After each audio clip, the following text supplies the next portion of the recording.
Hey everyone, this is Naima and you're watching Style Craze TV. I'm going to be giving you some tips on how to help your hair regrow. So you do tend to lose a lot of hair due to illness and stress and various other reasons. But there are ways to get that hair back, and here are some natural techniques in which you can get your hair back and get your bouncy hair.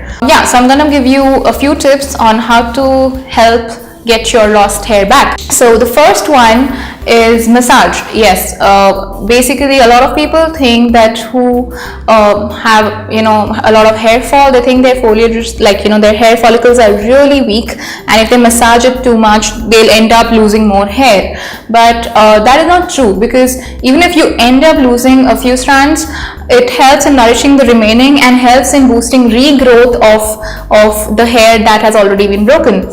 So massaging with castor oil, coconut oil or almond oil is great for hair regrowth.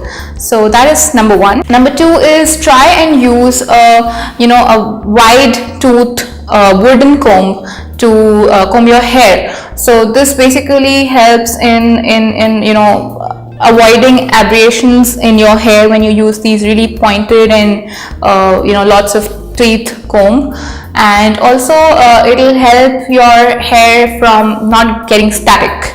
So that is number two. Number three is eat a lot of amla and flax seeds.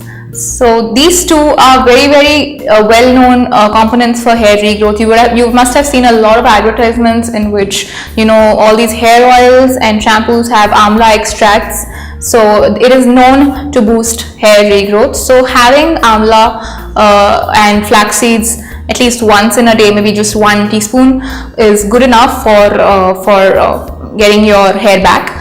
Though amla tastes not very good, maybe you could have it in the form of paste like a Chyawanprash or something, which will still make you can still endure the taste of it.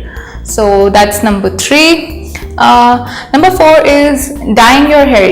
You do love that those hair colors that they show in the advertisements, but it is not necessary that you all the time use those kind of hair colors to dye your hair. Using henna to dye your hair is like the best possible way, because it does cover all the white hair that you have, and it also nourishes the hair, and the color is very close to a brownish red color. So sometimes when people say, oh, I want a nice brown, or I want a nice burgundy-ish color, you can get that or attain that using henna as well. So use henna and help your hair regrow. So I think these tips should be sufficient to boost regrowth of your hair. And in case any of these do not work out, there are plenty of more natural ingredients by which you can by application or by intaking you can boost your hair growth. So I hope this video helps you, and do try these tips at home. Thank you so much for watching, and see you in the next episode.